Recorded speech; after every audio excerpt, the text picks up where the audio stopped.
Hey there, Internet. Welcome to the Hard On Gear channel, where I discuss and review my used and abused knives and gear. So this one is long overdue. I'm recording this in, holy smokes, December, almost mid-December. And this is a review of my fire trip number 2 back in, it was September, first 2 weeks of September this year of 2021. So before I left for that trip, I gave a little rundown of the gear I thought I'd be bringing out with me, which is what you're looking at now. So check that video out if you'd like to get a little bit of context around what I'm talking about in this one. There'll be a card you can click on popping up right around, and it's probably gone. So there is gear on the table that has been used for 2 weeks in the bush on a wildfire fighting export. What that basically means is we went to, and in this province particularly that we went to in Canada, we were camping in the bush for 2 weeks, which we get flown out, dropped off. In this case, we ended up staying in the same camp for the whole 2 weeks, which is a freaking blessing for the most part. There's pros and cons, but when you have to move camp 4 times in 2 weeks, you can't really establish yourself. But this time we got to build a kitchen and a good latrine, all that typical stuff you want to do to make life a little more comfortable when you're living in the uncomfortable. There's also a before and after video of that first trip as well if you want to go back through the wildfire playlist and check those out. I'll make sure that playlist pops up at the very end of the video for you. And speaking of things that pop up, would you mind hitting the like button for me to help the channel and this video out? Thank you very much. First, the 2 repeat items, 4 repeat items, but the 2 repeat knives on this table right now. Leatherman Signal is a beast. It is great, and what a perfect outdoors woodsman, like wildfire, forestry type of multi-tool that you could have on a person. So there's all kinds of Leathermans floating around the woods. Probably every other person that I work with has one on their belt, typically a super tool or a wave or a charge or a surge. A lot of waves, a lot of super tools, a couple of rebars now. But anyways, Signal's phenomenal. I opened tons of canned food and didn't cut much, but used the saw a lot. When I say didn't cut much, I don't think I've used the blade at all. And the saw has gotten a ton of use, and these Leatherman saws work so bloody good. I don't know what they're doing with these teeth, but it's better than the other cheap multi-tools out there, or than cheap multi-tools, because this is not a cheap multi-tool. I think this was around 150, 60 Canadian, 120, 30 American ballpark. Anyways, awesome, great thing, friggin' multi-tool, awesome. Love the Leatherman Signal.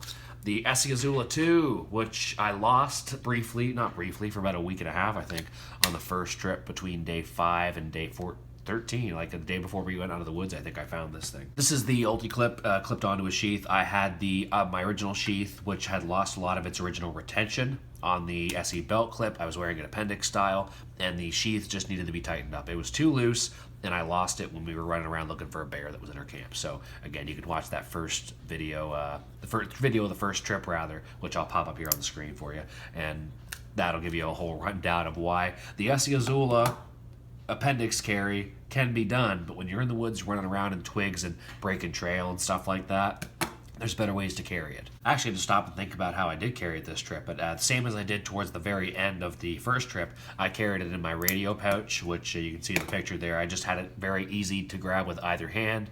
It was just out of the way and very unlikely to lose it. And I was using the other sheath I have, which is a filed or sanded down version of the sheath, which is very slimmed down to just the essential part of it that I had set up with a lanyard loop, so you can lanyard loop it or use it as like a pocket slip or something like that. Anyways, very low profile. That was a much better way to carry it for what I was doing, and if I were to lose it, it was pretty much right in my face, so I would have either got cut in the face or seen it go wherever it went. But I didn't really use that a ton. I was more bringing it just to carry it and have for a backup, because it's an amazingly super low profile, lightweight, awesome knife to have. If you had to have any knife, that's a great knife to have for a backup. I mostly used the nice anyways, Mora Companion, which is, God, bang for your buck, best fixed blade ever. Said it once, said it a million times, gonna say it again. Bang for your buck, best fixed blade, perhaps best knife in the world, the Mora Companion. I would argue in carbon, but you can also go with the stainless version with or without the serrations. But yeah, bang for buck, carbon, Mora Companion, winner, best knife in the world. Anyways, this thing, the sheath, not so much. The Garberg, which I got after this trip, much better sheath, plenty retentive. I'd say more retentive, just as retentive, but ambidextrous and much better quality, and it's got the leather dangle, so it carries much, much better. So the first trip, when I was carrying my robust, this is actually, you can see, pretty worn open because of the amount of times that I got this caught and ended up, well, in a helicopter, which is not the place you want your knife to fall off your belt. This fell off, the entire thing, while sheathed in the helicopter seat as I was getting out. Must have got caught on a seatbelt or something.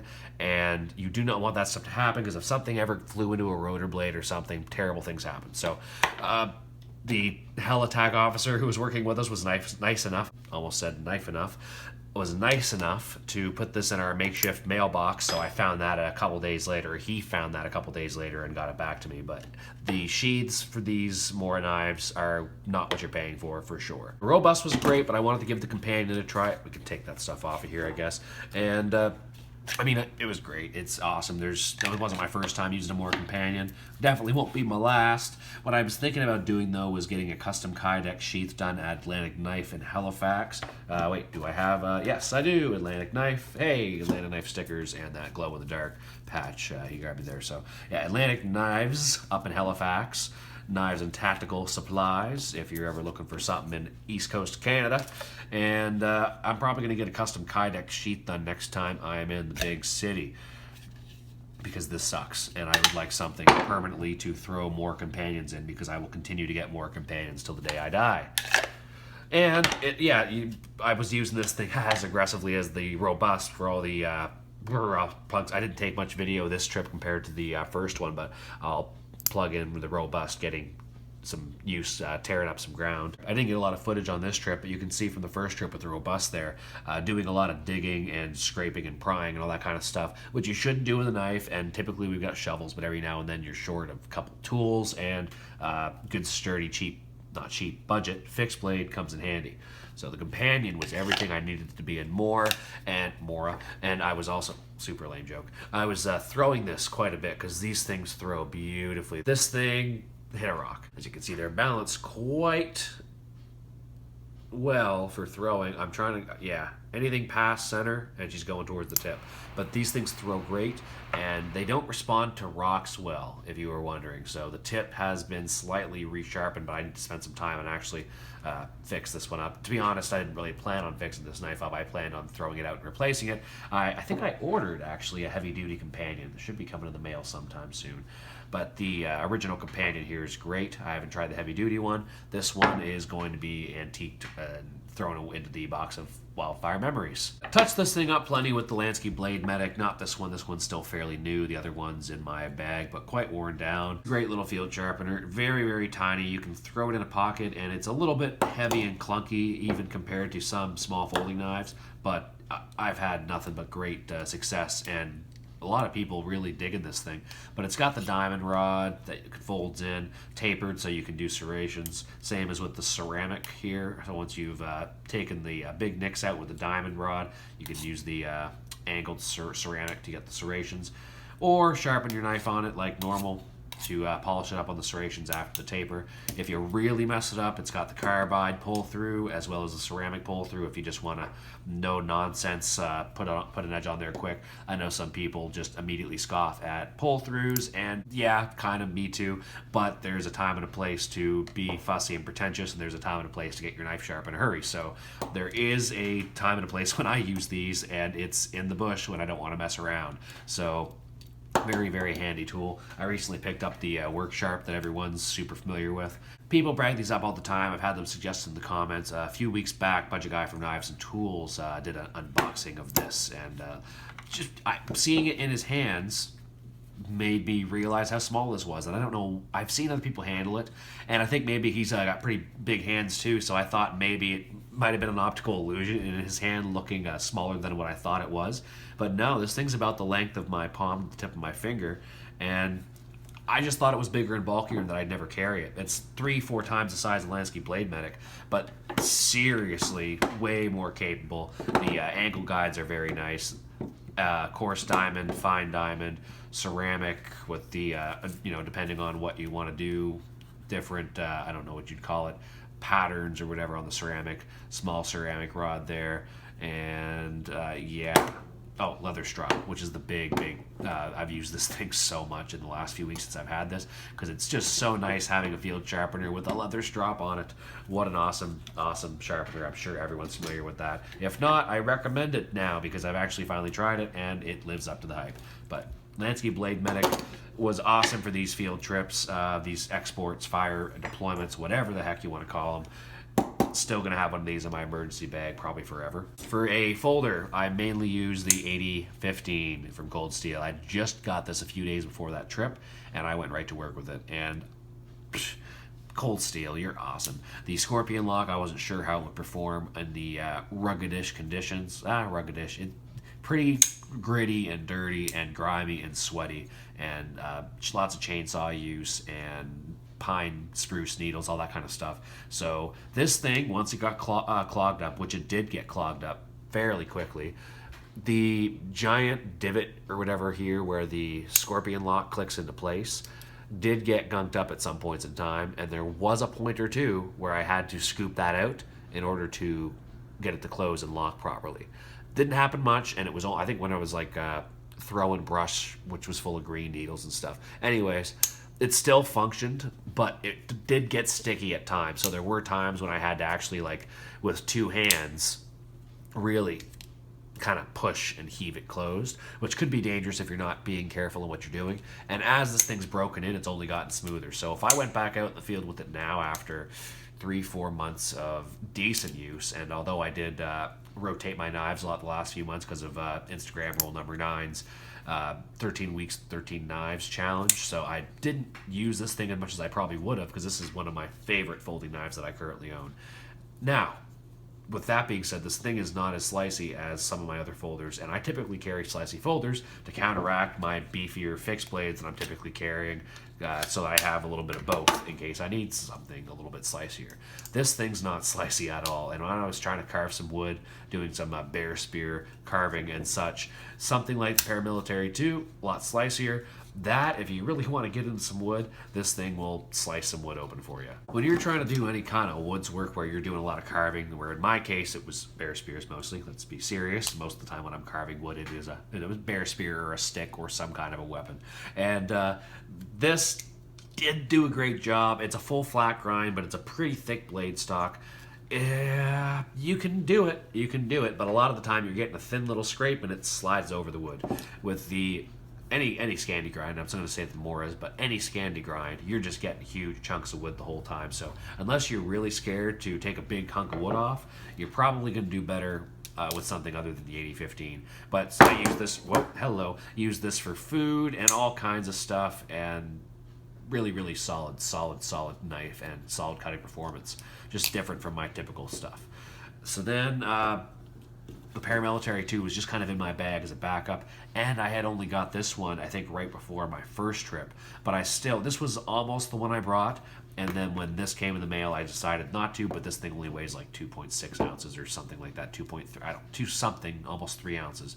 And I threw it in my bag, and I actually carried it around camp quite a bit when I was in shorts or whatever, just because it's a lot lighter. This thing in a pair of shorts really does bog you down and kind of pull your pants down on you, and much slicier. And if I was doing anything around the kitchen or any kind of food prep or cooking or cutting my own steak, I would kind of rather use this one than the 8015. And it's kind of cool, and it's just nice to be able to fidget with that compression lock, because this thing does fire like no other knife that I own. Oh, I know at least a couple of you probably are wondering about the Silky Pocketboy, which I showed in the first video that I did bring out.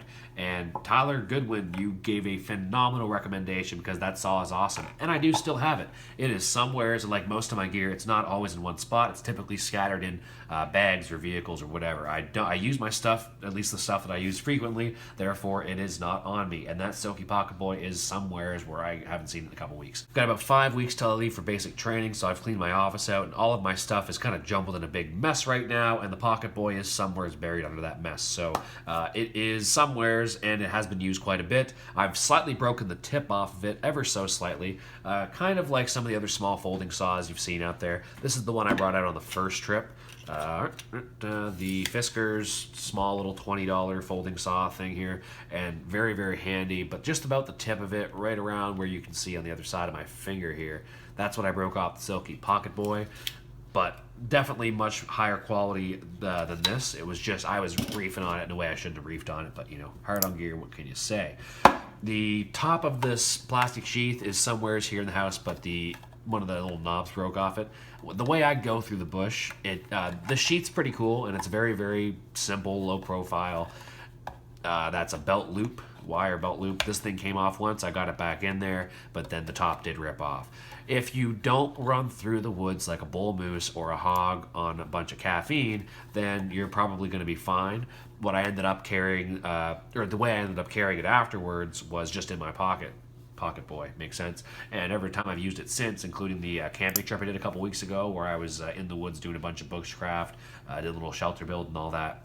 I used the Pocketboy and the Hogue EXT01 for pretty much everything, and the pocket was great. You know, I forgot it was in there. Same thing on this export. I forgot that Silky Pocketboy was in my pocket the vast majority of the time, and it's pretty much this big, but it's contoured in such a way that it just disappears next to your quad muscle. I don't know, it's very thin around the spot where the blade pivots. It's super, super cool. I'm sure I've popped a picture or two up here already, but just take a look at that Pocketboy, and if you're looking for a good folding saw, man, that's probably your go-to. I know Silky's got a good reputation. I don't know how I'd never heard of them before, but everyone seems to be pretty fond of them. Great folding saw. So what do we got? Oh, geez, CRKT Eat tool. I forgot to mention this in my previous 3 wildfire trip videos. I've used this thing every time for eating. I haven't used it for any bottle opening because we can't drink beer or anything like that on these trips. Nothing where I need to open a bottle, and the hex tools are not so much. But as far as a spoon, just to clip on my backpack, I had the carabiner broke on the back end of this trip, but I had this carabinered onto my backpack, so whenever I was eating, I would just wipe this thing off, and whenever I was eating. Very, very handy, and there were times when maybe at the first night of a trip we didn't have time to set up a kitchen or get our food kit out, and we were just eating in a hurry, and I was the only guy with a utensil. Now, not essential, but very, very convenient. I think there's like an old military maxim that like the most valuable tool to a frontline soldier is a spoon, or something like that. Correct me if I'm wrong, or if I'm not even close there, military veterans and active members. Oh, we're still got this other companion out here. This would have been maybe a better choice for this wildfire trip, and next time maybe I would bring the stainless steel version. And really, for as good as this stainless steel is, and for as easy as it is to sharpen up, to have this not rust on me would be a big benefit, because I'm never going to carry oil in the field, and I don't typically now. But it would be very, very nice not to have to worry about my blades rusting, but high carb is just so nice. So the elephant in the room and on the table right now, I've talked about all this stuff. I haven't talked about what I know a lot of people have been excited about, the Cold Steel SRK. This slightly disappointed me a little bit. Not slightly. This has disappointed me a fair amount. And to be fair, I have, right off the hop, abused this thing more than a lot of my knives, because it has a reputation for being an absolute beast. It has been issued to Navy SEALs buds candidates for the last 20 whatever years. This thing should be able to take a pounding. I took this out of the box, I took it outside, and I started whipping it at a block of wood.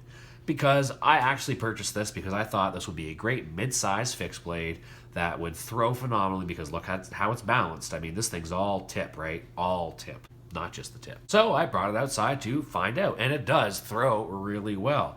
But when you miss, or it ricochets off the block and then hits the ground and goes into the lawn but hits a rock, the tip breaks off. Now, this was a decent rock, and it hit solid ground.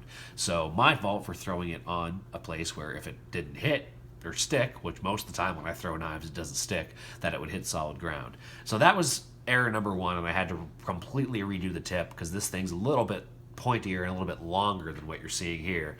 But not a great start. But that's kind of what I was trying to do, is find out how much this thing could take, and I found it right away. It's not unbreakable. Maybe in a higher grade steel, like this is the SK5 version, in 3V, maybe it wouldn't have broke. I would not be throwing a 3V version where I was throwing this one, I'll tell you that much. $60 knife versus $200 and whatever dollar knife. So the other problem that you've seen here already is the shivs that I've put in here. Is that the right word? Shivs? Shims. That's shivs. The shims that I've put in to keep this thing from rattling, because from the throwing mostly, and a little bit of batoning and other crap that I'd done with this thing, it started to rattle around in the rubber a little bit. I don't know why. Now, this thing's not a full tang knife, so that's what you get for throwing non-full tang knives. But I don't know where exactly it's compromised, but it's compromised somewheres. I still feel very, very safe using it. It just feels like it got loose in the molding somewheres here. But the SRK, not bad. The sheath isn't my favorite. Securek sheath, I believe. Cold steel, yeah. So there could be better. There could be worse. Sheath could be a little bit better, but it's got pretty good retention. I can't really complain too much about it. It carries fairly well, but you know, I kind of didn't have a great time withdrawing this every time. You have to really put a lot of thumb pressure and push. Just the way this dangles here, there's a lot of room. So when I went to pull it up, it was always coming up with the sheath, and then I wasn't really able to get my elbow high enough past my head to get the knife out. So there's room for improvement there. But that's all right. I'll do a full review on this thing and get into all those details. I did want to bring a big knife this time because, well, the first trip we ran into a bear problem in camp one of the first nights, and this was the first trip ever out of a dozen of these fire trips that I have not brought a large fixed blade. Typically, I'd always bring the K-Bar USMC just because why not? Good knife to fight a bear with. The first trip, the guy who I was dealing with the bear with actually had a USMC on him, so that was kind of funny. But typically, if we were going to British Columbia, where there's grizzlies, I would carry the K-Bar Large Heavy Bowie. The first trip this year, where we had my first actual bear problem in camp, not having a large fixed blade made me very angry, so this was a good compromise to try this one out and give me a little bit more reach against some claws. And in case you can't taste the satire in the air, I do know that out of 100 fights with a bear, I'm going to lose 99.9 of them, but I'd rather have something larger because there's no point in going into a bear fight thinking you're going to lose. So, would I want to fight a bear with this? No. Would I rather have a larger knife? Yes. We did have another bear in camp. That was all good. Last night of the trip, kind of paid our visit to our food shelter, ripped a bunch of garbage apart, and this thing didn't come into action, but we were chasing it around with chainsaws and bear spears and axes and all that fun stuff. No crazy stuff, though, just typical few, there wasn't really much fire on this trip at all. It was September, so it was pretty much a mop-up trip. Mostly just dealing with chainsaw work and a few, decent amount of heat actually the first couple days of the trip, and then just camping and cleaning up hose and dealing with bears in camp. So yeah, that was the loadout for this trip. The Mannix 2, the first trip, was the main folder otherwise, and the robust actually rather than the companion. Oh, and the saw, I keep forgetting. This is my proxy. Could have done better, could have done worse. If I had to do another one, I would pretty much always bring the Izula with me because, you know, it's awesome. I would maybe want to try the Tops Mill Spy Elite out in its place, perhaps. We'll just say, hypothetically, in this situation. I would trade out this for either the Mora Garberg or the Condor Pterosaur, depending on what mood I'm in that day. And I would definitely take this out and probably maybe bring my K-Bar 1211 or K-Bar Large Heavy Bowie, because that thing's basically a machete. But anyways, I'm very happy with all the stuff that I brought on this trip and the trip before that. If you haven't watched those videos, there'll be a playlist popping up on the side here where you can find those, or the button up here on the left where you can hit that and subscribe or head to the channel or whatever. And if not, appreciate your time and attention, and until the next one, this is the Hard On Gear channel signing off.